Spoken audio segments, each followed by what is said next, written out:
sejam bem-vindos mais uma vez ao canal da Igreja no Gama. Estamos aqui para continuar a série de mensagens referentes ao livro que estamos desfrutando do livro na minha mão, Cura-me, Senhor, e serei curado. Como nós estamos vendo, né, esse livro, ele é resultado de mensagens que foram dadas em uma conferência de adolescentes e jovens na Estância Árvore da Vida, em 2016.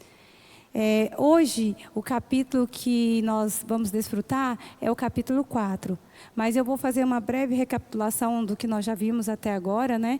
O primeiro capítulo, ele vai falar da mulher com hemorragia, que justamente trata de uma pessoa que sofria de uma enfermidade há tanto tempo e nada conseguia curar, até que ela tomou a decisão de ir ao encontro do Senhor e tocá-lo. E ao tocar o Senhor, ela tem de volta o vigor, a vida. Lembrando, irmãos, que o sangue é vida. Se o sangue para de circular no corpo, consequentemente a vida para. Ou seja, deixa de existir. Aquela mulher, ela queria viver. Então, por isso ela queria estancar aquela hemorragia. Não sei qual pode ser o seu motivo de estar deixando a vida esvair.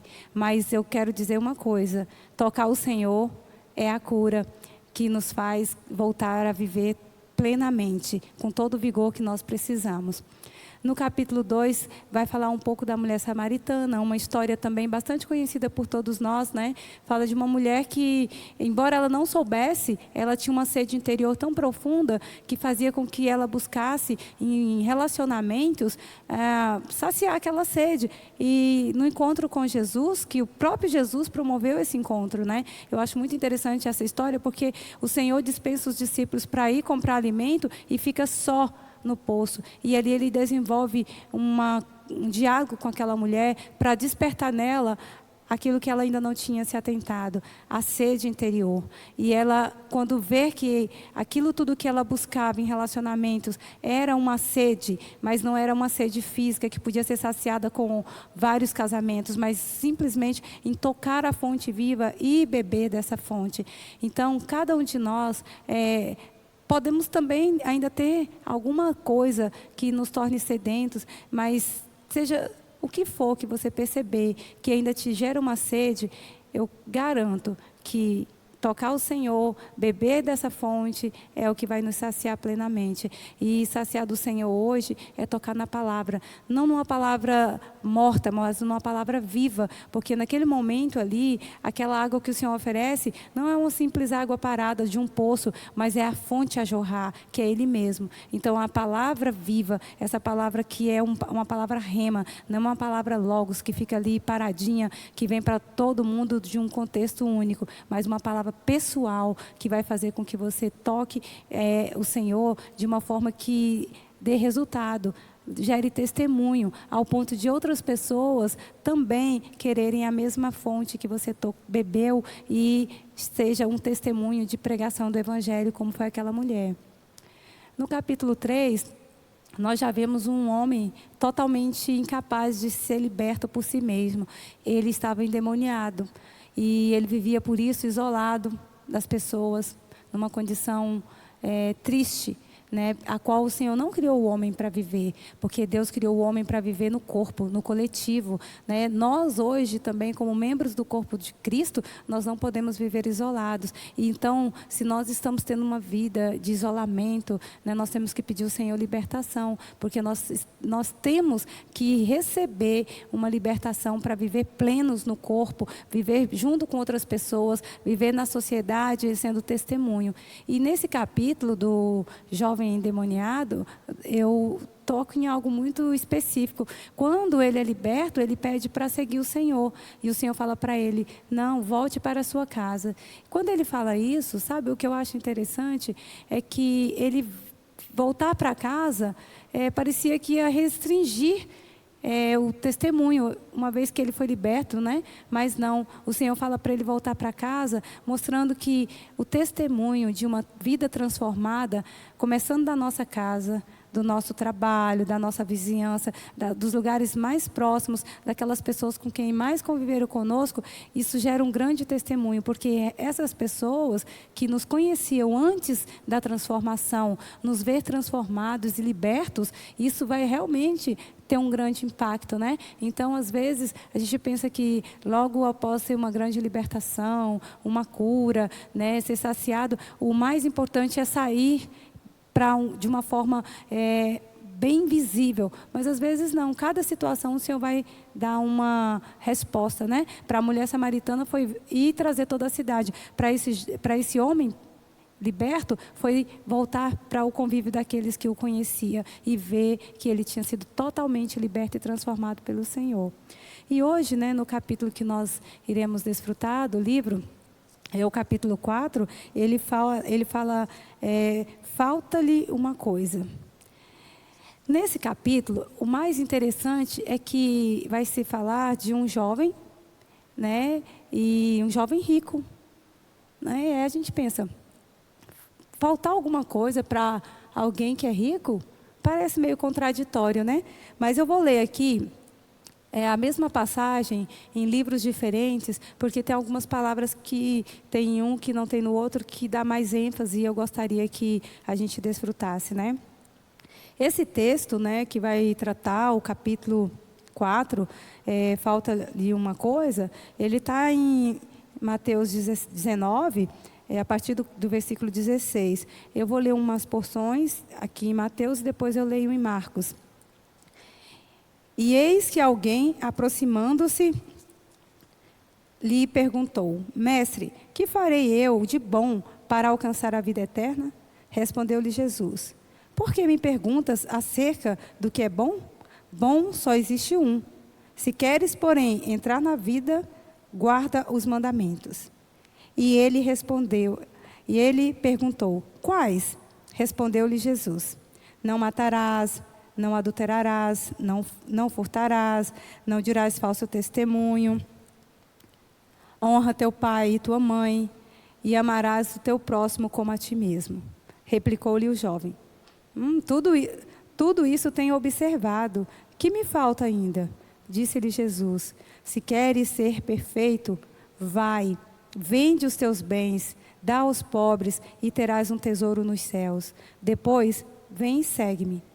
Tendo, porém, o jovem ouvido essa palavra, retirou-se triste por ser dono de muitas propriedades. Então, aqui nós vemos um diálogo de um jovem rico, como eu disse, e aí é que está uma aparente contradição. Rico, mas que ao mesmo tempo, aqui fala que ele vai ao encontro do Senhor, perguntando como ele poderia herdar a vida eterna, mostrando algo interessante, que ele não se sentia ainda pleno, mesmo sendo rico. E como eu disse, né, esse livro ele foi dado em uma conferência de adolescentes e jovens, e aqui é mencionado como a história se processa em uma forma de um videogame, em que existem fases a serem vencidas. E a primeira fase desse jovem foi reconhecer que ainda faltava algo, que ele não estava plenamente preenchido. E ele tinha um bom coração, ele tinha uma boa intenção, ele era sedento por respostas. E ele foi à pessoa certa, ao Senhor, e perguntou: Mestre, e ele consegue dizer, bom mestre, ele reconhecia que os ensinamentos do Senhor eram bons. Só que, irmãos, amigos, até que ponto só reconhecer que nós precisamos de algo, até que ponto reconhecer que o Senhor é bom, que os seus ensinamentos são bons e que nós precisamos até mesmo de bons ensinamentos, vai de fato nos preencher, né? E aqui a gente vê isso e vamos dar sequência para a gente entender que mais do que um bom comportamento, ou mesmo de um viver religioso aparentemente todo certinho, que era o que a gente vê aqui nesse jovem, era um jovem que moralmente, espiritualmente, ele tinha um bom padrão moral, né, diante da sociedade familiar, ele obedecia aos pais, ele realmente era um jovem padrão. E aqui fala tudo isso com ênfase que ele mesmo reconhece: eu já tenho feito tudo isso, que seria uma segunda fase. Puxa, que bom, além de eu saber que eu não estou plenamente completo, mas Em uma outra fase eu ainda reconheço que eu já faço muito das coisas que eu preciso para ter essa vida eterna. Aparente dá um certo conforto, né, irmãos e amigos? É bom a gente saber que nós já conhecemos o Senhor, nós confessamos o Senhor como nosso Senhor e Salvador, que nós temos a Bíblia como nosso guia, nossa palavra de direção, e que são os ensinamentos do Senhor, sem dúvida e incontestavelmente. Mas nós precisamos saber que tem palavras que vêm direto do Senhor para nós, que nós precisamos ter de prático, de atual, para que realmente essa vida eterna, que hoje é representado em entrar na boa terra, em desfrutar o reino no futuro com o Senhor, vai ser necessário fazer. E nesse contexto, nós vemos que o jovem, ele se apresenta ao Senhor. Ele fala com o Senhor e o Senhor responde também, porque o Senhor o amava. E agora, nesse momento, eu quero ler aqui em Marcos, esse mesmo texto, porque quando ele fala, Senhor, tudo isso eu tenho feito, o que me falta ainda? Aí o Senhor responde para ele. E nesse texto, nesse momento, eu vou ler o texto já em Marcos, porque tem detalhes que eu gostei muito na versão, né, vista pelo Marcos. E pondo-se Jesus a caminho, correu um jovem ao seu encontro e, ajoelhando-se, perguntou-lhe, bom mestre, que farei para herdar a vida eterna? Respondeu-lhe Jesus, por que me chamas bom? Ninguém é bom senão um que é Deus. Sabes os mandamentos, não matarás, não adulterarás, não furtarás, não dirás falso testemunho, não defraudarás ninguém, honra pai e tua mãe. Então ele respondeu, mestre, tudo isso tenho observado desde a minha juventude. E Jesus, fitando-o, o amou e disse, só uma coisa te falta, vai, vende tudo o que tens, dá aos pobres e segue-me. Veja bem que nesse texto o Senhor é bem imperativo e bem enfático. E aqui fala uma maneira muito doce que o Senhor fala com esse jovem. E Jesus, fitando, o Senhor parou, olhou diretamente para esse jovem. O Senhor se atentou ao desejo dele e de atendê-lo e o amou e disse, só uma coisa lhe falta, vai, vende tudo o que tens, dá aos pobres e segue-me. Eu vejo nessa passagem, irmãos, algo muito interessante. Muitas vezes nós estamos tendo uma vida com Deus, já entregamos as nossas vidas a Deus, já, como eu disse, cumprimos os mandamentos, temos um viver de congregar, vamos às reuniões da igreja, lemos a Bíblia, oramos, fazemos algumas visitas, às vezes até saímos para a pregação do Evangelho, mas aqui o Senhor fala, uma coisa lhe falta, e o Senhor fala com amor, vai, vende teus bens, vende tudo. Então eu não sei o que é o seu tudo, mas você diante do Senhor pode considerar, Senhor, o que é aquilo que tem realmente me prendido, que tem me impedido de seguir o Senhor, de fazer a tua vontade plena. E nós temos visto esses últimos tempos, na palavra profética, na palavra que nós temos desfrutado e que fala da questão do Senhor ter uma vontade nesse universo, e a vontade de Deus é de que Cristo encabece todas as coisas. Muitas vezes nós não seguimos o Senhor porque nós queremos fazer tudo de bom, queremos ser bons, queremos seguir o Senhor, queremos ter um viver padrão na vida da igreja, e até aí não tem nenhum problema, ser um bom cristão não tem nenhum problema, até o ponto em que isso se torna os nossos bens, os quais nós não conseguimos seguir ao Senhor, deixar a religiosidade e seguir o falar direto do Senhor.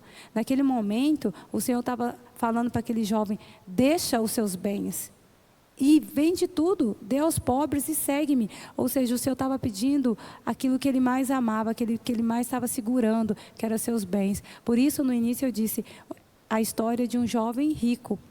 Talvez nós estejamos nessa condição de uma riqueza, mas uma riqueza talvez de soberba, de orgulho, de achar que nós já estamos tão plenos do Senhor, que nada mais do que Ele nos falar vai ser importante. nada mais é necessário, eu já faço tudo, para que mais alguma coisa, Senhor? Ah, mas por que, Senhor, que eu tenho que deixar o conforto do meu lar para sair, pregar o Evangelho, fazer comportagem e até mesmo fazer algumas itens do mover atual, como a imersão na palavra, fazer transcrição. Mas eu já conheço a Bíblia, para que eu vou ficar transcrevendo? Para que eu vou ficar ouvindo mais mensagens? Irmãos, talvez esses sejam os nossos bens que nós não estamos conseguindo entregar. Então, nesse momento, nós podemos também considerar diante do Senhor. Como esse jovem rico, ele olhou, né, o que o Senhor pediu, se entristeceu e afastou-se. Se nós não atentarmos ao que o Senhor está nos pedindo, não formos simples, obedientes, humildes, nós podemos não conseguir alcançar a vida eterna, como ele aqui se afastou triste. Perdeu a oportunidade de reinar com o Senhor naquele momento, de desfrutar do próprio Filho de Deus reinando na terra. Hoje nós também podemos perder a oportunidade de desfrutar da realidade do reino e no futuro da manifestação do reino, que é viver plenamente com o Senhor por causa de conceitos, por causa de nosso jeito de ser tradicional. Aqui o jovem fala assim: isso eu observo desde a minha juventude. Eu vivo assim na vida da igreja desde que eu era pequeno. Eu nasci na vida da igreja, sempre foi assim. E aí não se abre para aquilo que o Senhor quer fazer no momento, para aquilo que o Senhor quer nos mostrar agora. Irmãos, amigos, vamos nos atentar ao falar atual do Senhor. O Senhor tem um falar profético, o falar daquele... Igual o Senhor conduzia o povo no deserto, quando eles saíram do Egito, era a nuvem conduzia o povo durante o dia e durante a noite a coluna de fogo. Se a nuvem parava, o povo parava, se a nuvem andava, o povo andava. Então era essa a direção naquele tempo. E hoje o Senhor também tem uma palavra atual, uma palavra de comando, uma palavra de direção para nós. Não vamos ficar apegados só ao que nós já fazíamos desde a nossa juventude, desde os nossos primeiros dias e anos na vida da igreja. Vamos seguir o Senhor. Aqui o Senhor pede para o jovem: vai, vende tudo, todos os seus bens, dê aos pobres e segue-me. Irmãos, eu não sei quanto a vocês, mas eu quero seguir ao Senhor. Eu quero vender os meus bens e seguir ao Senhor. Porque seguir o Senhor é garantia de paz, de descanso. É mencionado aqui o texto de Jeremias, né, que fala, Jeremias 29, eu é que sei os pensamentos que tenho a respeito de vós, pensamentos de paz e não de mal. Irmãos, o Senhor sempre vai nos dar uma ordem, um comando para o nosso bem. O Senhor nunca vai querer o nosso mal. O Senhor nunca vai nos pedir algo que seja ruim para nós. Por isso, não tenhamos medo de ir vender tudo, dar aos pobres e seguir ao Senhor. Então, era os pontos que eu queria compartilhar. Embora esse jovem fosse rico, ele ainda faltava algo. Ele até teve um primeiro momento de humildade, foi ao Senhor, né? Aqui em Marcos fala que ele até se ajoelhou, ele pediu, ele mudou de uma fase de reconhecer, foi para outra fase de perceber que ele já cumpria algumas coisas, mas quando chegou no desafio final do jogo, que era vender tudo, entregar tudo, ele foi vencido e afastou-se. Que não seja esse o nosso coração, mas pelo contrário, que nosso coração seja de vender tudo, de obedecer ao Senhor com obediência, com simplicidade e seguir ao Senhor, tendo a plena certeza de que o Senhor sabe o que é melhor para nós e que nós, com certeza, se fizermos isso, vamos sim receber nossos tesouros nos céus, que representa reinar com o Senhor por 1000 anos e desfrutar hoje da plenitude do Senhor, por ter um viver não religioso, mas um viver pleno, falando entre nós, com salmos, com hinos, falando a palavra, deixando a vida de Deus circular entre nós, que essa palavra viva. Isso vai nos fazer seguir o Senhor de perto e ter forças para entregar todos os nossos bens ainda nessa era e na vindoura, desfrutar dos tesouros eternos com o nosso amado Senhor. Até a próxima. Jesus é o Senhor e que vocês possam desfrutar dessa palavra e se consagrarem ao Senhor para que todos nós possamos ser despojados de todas as coisas negativas que nos prendem e de todas as riquezas que podem nos impedir de seguir o Senhor de perto. Até a próxima. Jesus é o Senhor.